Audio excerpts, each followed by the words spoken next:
Good evening, everyone, and welcome to the Justin Dehm Show. This is Scott Kerker, along with Metamore head coach Justin Dehm. Coach, kind of a crazy week this past week. Last Saturday you got snowed out, and then on Tuesday you traveled over to Canton, and you told us back in August that Canton was going to have probably the best backcourt in the conference with Lincoln Otto, who has been there, I think he's going on his 8th or 9th year. And they got a transfer from Indiana, too, who is very, very good. Yeah. And they did kind of show that they, at times, can be really good. They're a senior-dominated, I think the transfer is the only junior they start. I think so, yeah.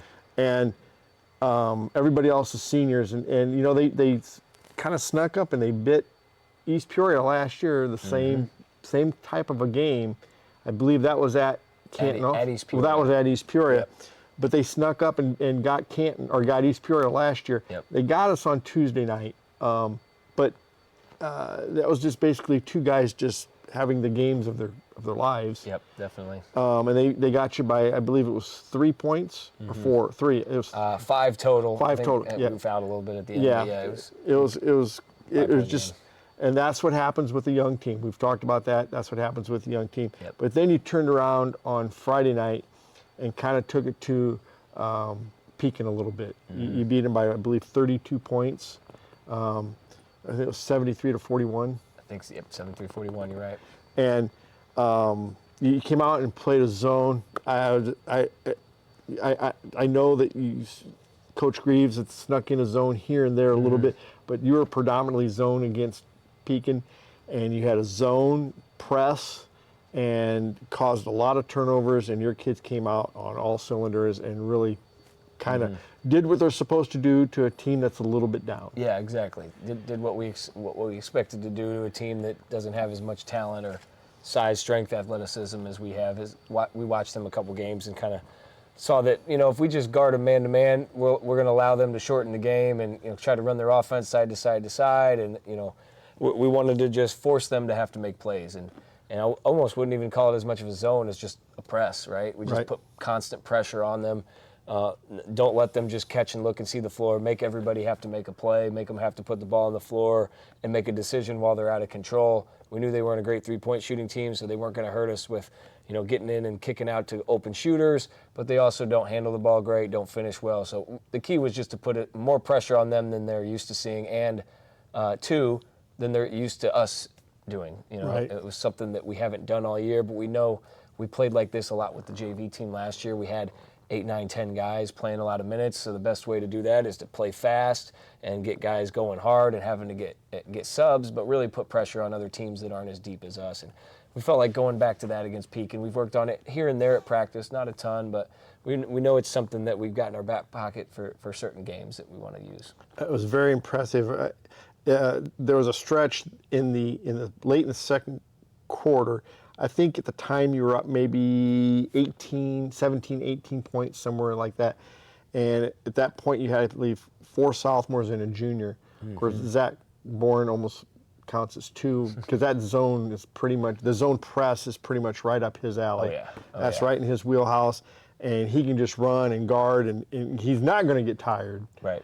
And you guys had a bunch of turnovers. I think you stretched it out to about a 28-point lead right before halftime, 27, 28, something like that. We had 53 points in the first half. Yeah, it's crazy. Yeah. And you guys shot real well.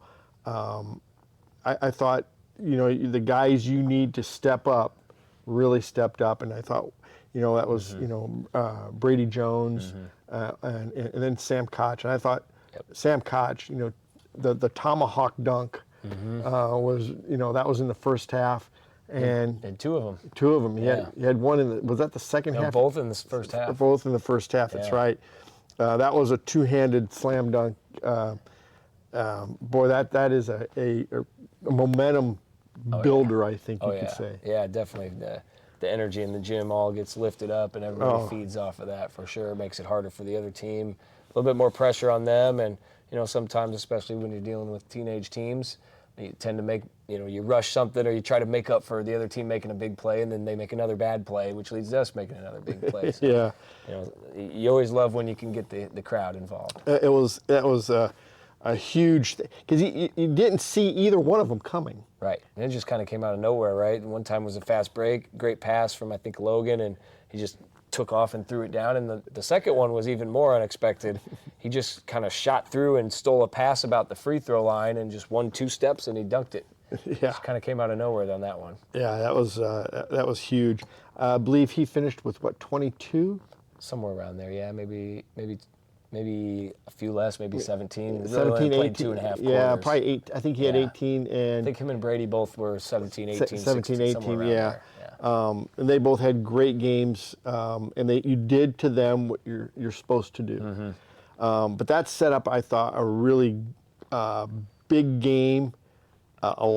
Big crowd. A lot of people came back on Saturday night.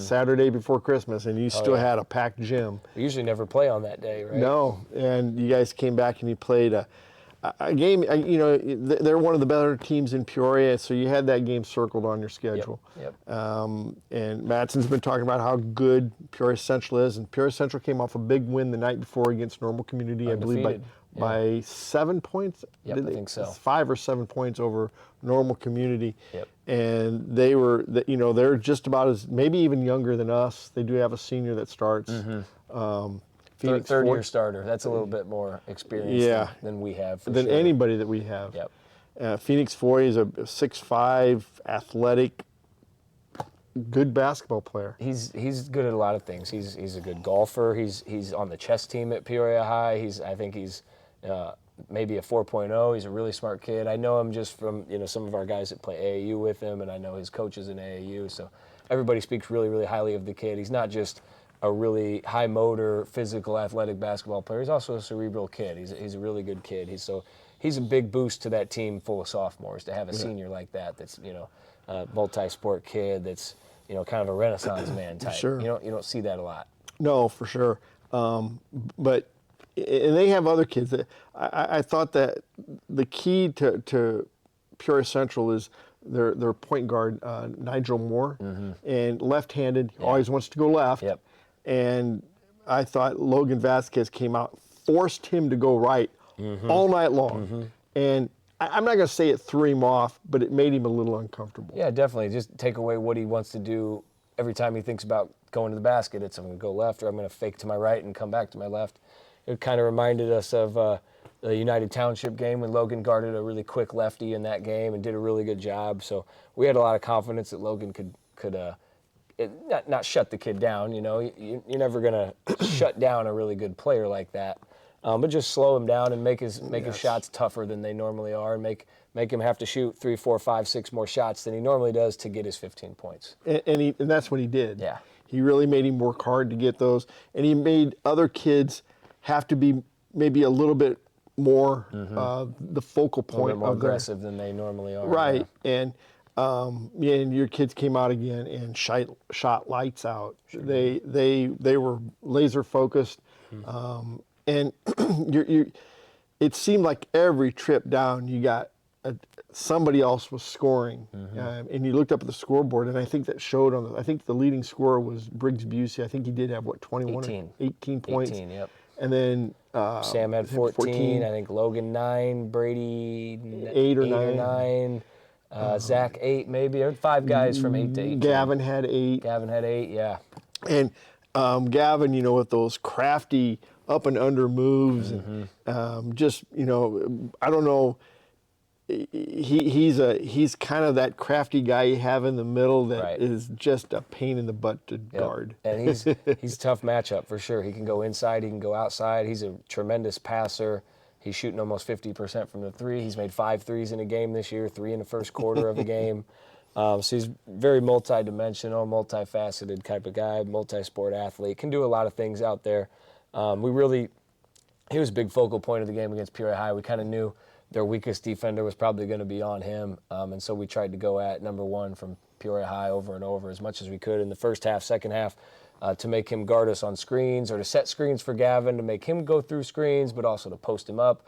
And we did it again in the second half, kind of got him in foul trouble. They had to take him out. He was their best shooter. I think that changed things a little bit too, where we didn't have to chase a good shooter around the whole game. We could kind of help a little bit more in the third quarter. For sure. I thought, I believe you took was it a 5-point lead into the halftime locker room?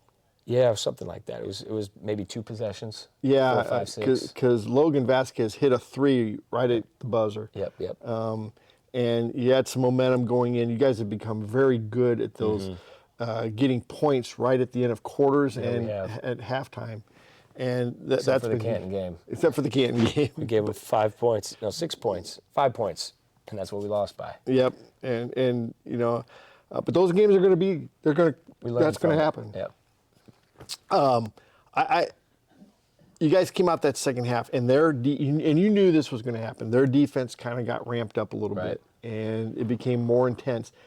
But I thought your kids matched that intensity and also the physicality. Yeah, they definitely did. They stepped up to the challenge in the second half. I think they went on a little bit of a run in the fourth quarter.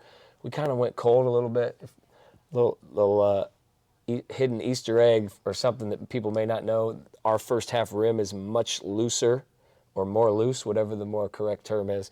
Our second half rim is tighter, right? So the opposing team has an advantage in the second half, whereas we have an advantage in the first half. So all the threes that we've been hitting in the first and second quarter, it's not like a coincidence. That rim is much looser and has much more give to it. So you can hit the rim and get some rim play a little bit, get some bounces to go your way. A second half rim, not so much, and we saw that in the Central game. Yeah. The other thing, too, is we talked about Logan Vasquez. What do you have, about 3 blocks? I think he had at least 3, yeah. Yeah. A couple from behind, and then the one big one on their last possession. 28 seconds to go in the ball game. Down 1. With 2 minutes and 35 seconds, we were down 5. And things weren't looking 2 really... 2 minutes and 2 seconds, we were down 5. Down 5, yeah. They called a timeout, went into the huddle, and then they didn't score again. They didn't score again, and your kids just battled back, Yep. and they had the ball. Now, the shot clock probably played a little factor in that because they couldn't hold the ball. Peoria Central's so famous for holding the ball. Last night, that's what they did to get their win. They just spread everybody out on that court, and you just dribble around with your little quick guards. It's tough. Yes, it's very tough, and they're very good free throw shooters, so it's a double-edged sword there. Number 3, Nigel Moore, he came in 88% from the three-point line, so you can't get down to those guys late in the game. And the shot clock was winding down, so I can't remember, was it Nigel Moore that took their last shot? Yeah. And Logan Vasquez, I mean, he didn't just block it, he stuffed it. He didn't even get out of his hand, yeah. No, and Logan got it, and you guys came down the court. Then they made a steal. We almost turned it over. We already had a play called in the timeout for make or miss. We were going to run this play, and then we didn't quite get open, tipped the ball, kind of got kicked around. Gavin dove on it, jumped on it, got out of there, and we ended up calling a timeout. With 12 seconds. Yeah, to kind of settle us down a little bit. And that was, I thought that,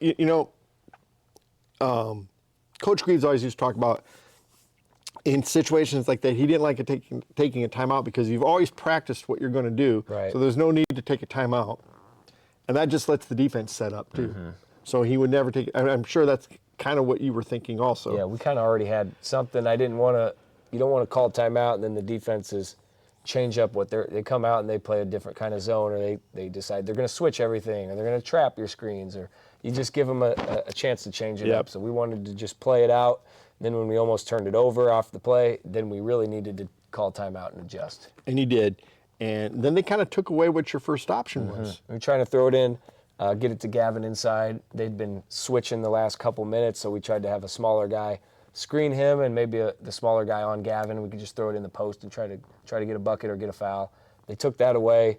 Second option was Briggs getting the ball back after inbounding it and trying to get to the paint, try to make a play. And that's kind of what he did. He did. They stopped him, I think. He kind of spun back to his right hand.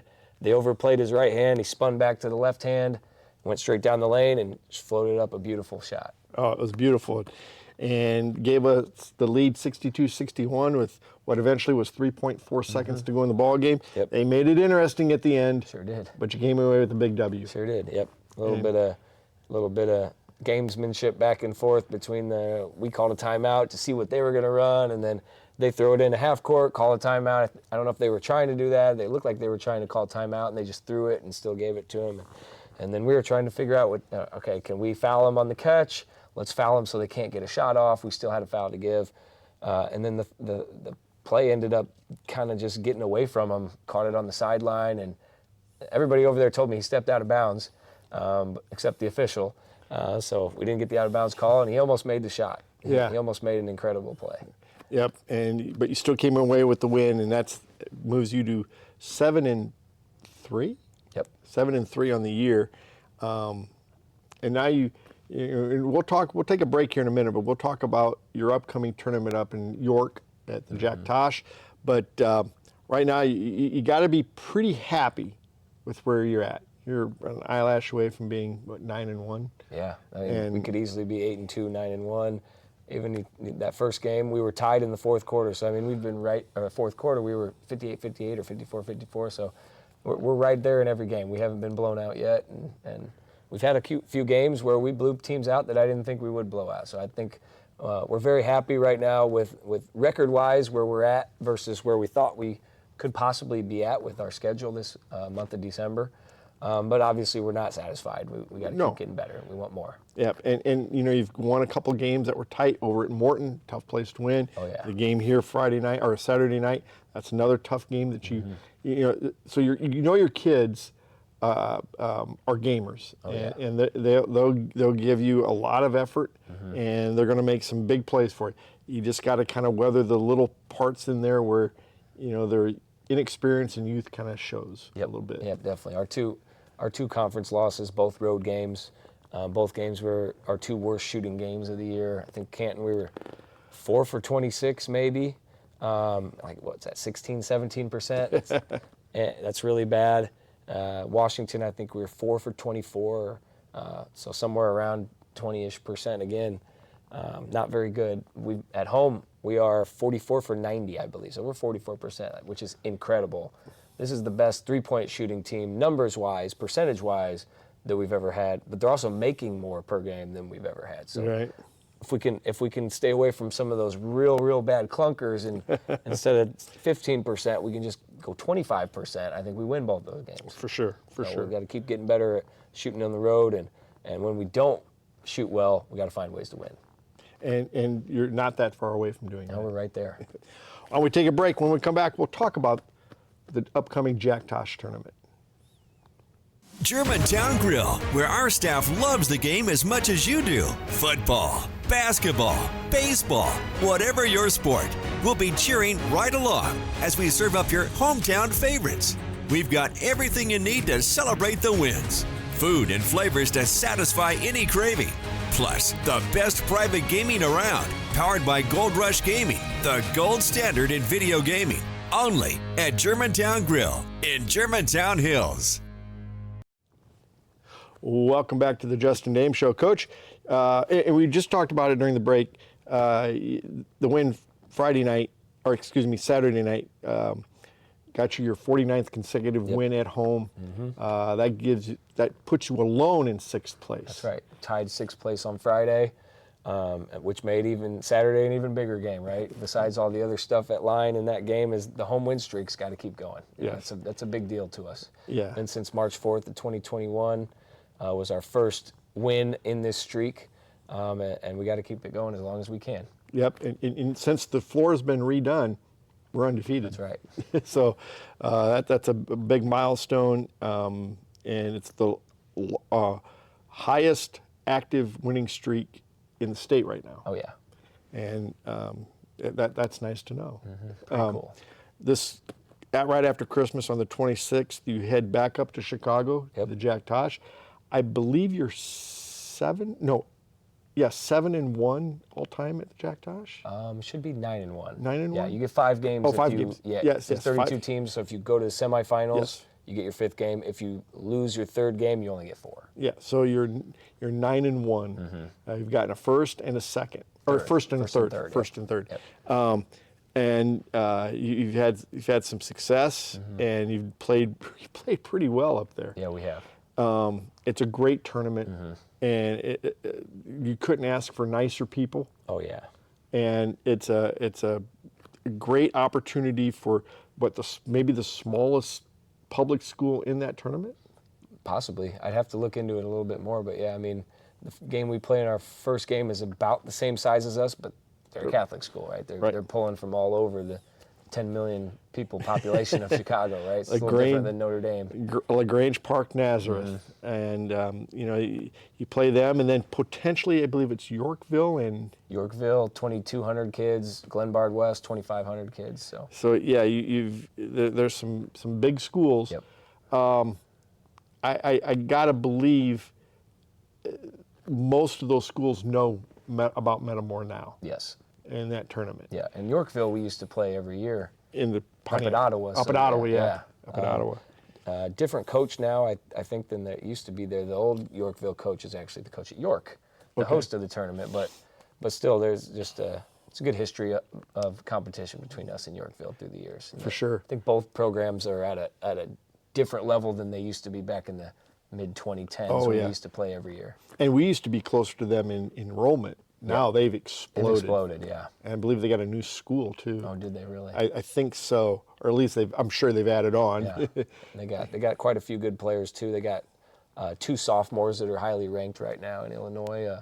Jack Stiss, whose brother plays at Illinois, he's a sophomore. He's like a 6'6", 6'7" wing, and Braden Porter's a 6'4" guard that they got. So both highly ranked, highly touted kids that will go up against a couple of our good sophomores that are getting some press right now. Yeah, and you've got some kids that are, you've got a lot of young kids that you kind of depend on. So, and we've talked a lot about those guys, but and then further down the road, potentially you could even face some better competition even than those, and those are some good opening round games. I haven't looked at the schedule or the bracketing after that third game. And that's quite a ways down the road. So there's quite a few different scenarios there. Yeah. But even when we've been good, even when we had Cooper Koch and Mason and all of those guys, man, we had to have a last-second shot from Cooper Koch to get us into the. Was that the championship? That was to win the championship. That was to win the championship. Yeah. And Bolingbrook's back in it now. They don't have Davian Thompson anymore. No Davian Thompson. But they still have the Pettigrew brother. I don't think they're in it though. They're not, because they went out. They went to Hawaii. Yeah. Yes. And so, but there's other teams that are going to be just as good. Well, I think the top team right now would be our third game if we both make it that far. St. Ignatius, who's number 2 in 4A right now. Okay. Which, 1,500 kids in a private Catholic school from Chicago. It probably costs about $20,000 to attend. Yes. St. Ignatius has been good for a while, right? Yeah. Throughout our 4 or 5 years here since COVID, they've been really good too. They were at state both years that we were at state. And they've lost all those guys, just like we've lost all our guys, but they've reloaded. They got a new group coming, and this team's undefeated right now and has some good wins under their belt. So I'm excited to see them play, but we got to focus on the first game. And if we get a chance to play a team like that, it'd be fun.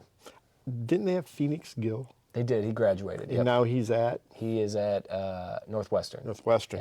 Yeah. What a player he was. But you're right. That's a very good school.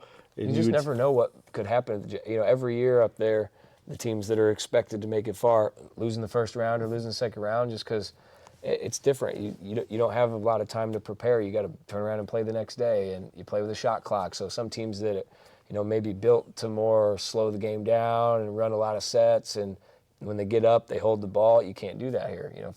Teams can get hot, and teams that want to play fast, they shoot a lot of threes. You have a game, you make 12, 15 threes, you can upset somebody out there. So, anything can happen. I think last year St. Ignatius lost in the first round, and they were one of the favorites. And they went all the way to the consolation. But we could lose our first game up there like almost happened last year. We almost lost our second game up there last year. I think we almost lost our third game up there last year, too. So it's going to be a fun week. Broken up by that day off on Sunday, but should be a lot of good games, a lot of challenging games for us. Do you think that our style of basketball, which is kind of how basketball is played here in Central Illinois, do you think it doesn't look like it's much different, but I think it is. I think it's defensive, almost defensive oriented, and that the Chicago schools sometimes have a little trouble, especially if you get them to play our style. Do you think they have trouble with that? I think what I've noticed is it's a lot more of a man-to-man based down here in Central Illinois. Like you see a lot of teams that play zone up there in Chicago. It's almost like being at an AAU tournament where a lot of AAU teams play zone because they don't practice together a lot. You got kids from all over the state, and they come together for one practice a week. It's hard to expect them to be, as tied together and connected as an actual high school team when they practice every day. And I don't know, maybe it's just they got bigger bodies, more size, athleticism. Some of the schools up there, just having 2,500 kids can help with that. But yeah, it's definitely a different style of game up there. And when you add the shot clock into it, that definitely changes things. And for sure, when you play the Peoria High and the Manual and the Richwoods, it's different than playing some of those schools. Yeah, I've kind of noticed that. I can't remember who it was we played last year, I believe in the second or third round at the Jack Tosh, and they had a player, I believe, going to Marquette. Who was that? They were really good. I think they were like 11-1 at the time also, and we beat them. And I thought, think that was the third round. Maybe game. the third round. Yes. Matthew had a really, really good game matched up against that kid. Yeah. Yes. Tall lefty. Yeah. Yes, and he was really good. And I kept thinking, they probably thought they were going to come in and beat us by 15, 20 points, and they just never got comfortable. And we end up winning by 10. Might have been Rolling Meadows. Might have been. Rolling Meadows? Yeah, might have been. Yeah. And I believe it was. I just thought we dominated really that game. You just kind of slowly got some separation from them, just made really good plays all night long. Matthew was really good that game. Jonah was really good that game. Ashton was really good that game. I forgot all about that game, actually. That was a big win for us. And then the game before that, you had, I think Ashton was sick and had a great game. Yes. Hit like 4 or 5 threes. Was that Palatine? Not warming up. That was Palatine. Yeah. Matthew really struggled most of the game, and then fourth quarter just turned it on and had like 15 points in the fourth quarter, and we came back and won. You put him in the center of he brought him up to the free throw line, and he just kind of took over. And Ashton kind of carried us up to the end of the third, and then Matthew took over in the fourth, and you end up winning by 8 or 9 points. But yeah, that was a big game, and I believe Jonah Funk was also sick and didn't play a whole lot. That was a tough matchup for him. They had that, if you remember, a kid that was like 6'4", 280 pounds, and was just low center of gravity compared to Jonah, and got him in some foul trouble, I think, was why he didn't play a ton. Yes. He just really struggled against him. He was just one of those big, strong football recruit type kids that when you play a tall, skinny guy, you can do some stuff with him. Yeah, right.